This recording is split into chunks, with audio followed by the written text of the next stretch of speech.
Hello, good morning guys.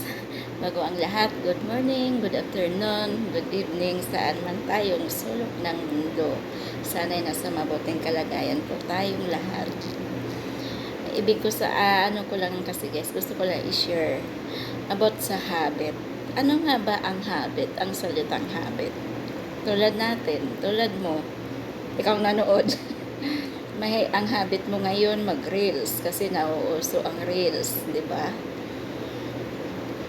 'Di ba? Pagka hindi ka nakapag-reels isang araw, parang kulang ang araw mo.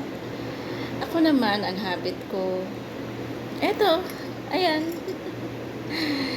Sa umaga, pag hindi ako nakapagkape, parang kulang din ang araw ko. Wala akong lakas. Para bang kulang na kulang sa akin ang buong araw. Kaya, ito ang habit ko. Pero, kailangan ang mga habit na yan, dagdagan natin. Kailangan maging habit din natin ang pag-iipon, ang pag-iingat sa sarili. Kasi ang alam lang kasi natin ngayon, ang nangyari sa ngayon. Hindi natin naisip yung bukas, kung anong mangyari sa atin. Kasi lahat tayo tumanda, lahat tayo magkasakit. Kailangan maging habit natin ang mag-ipon kahit pa kunti-kunti kasi sa kunting halaga na iniipon natin, hindi natin namalayan, lumalaki din yan.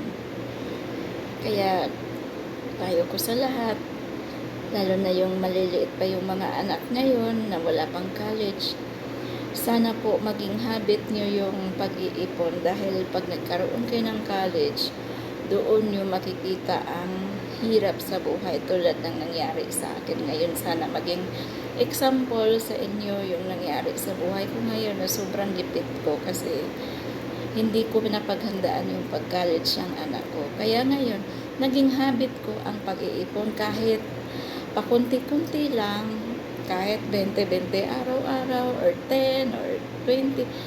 Importante nagkaroon tayo ng ipon.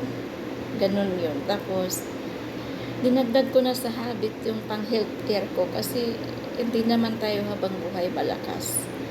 Kaya naging habit ko na rin yung mag-iipon para sa healthcare ko. Para pag ako ang wala ng trabaho, hindi ako pabigat sa anak ko. Hindi ako pabigat sa mga taong nakapaligid sa akin. Kasi alam ko, may naipon ako para sa sarili ko.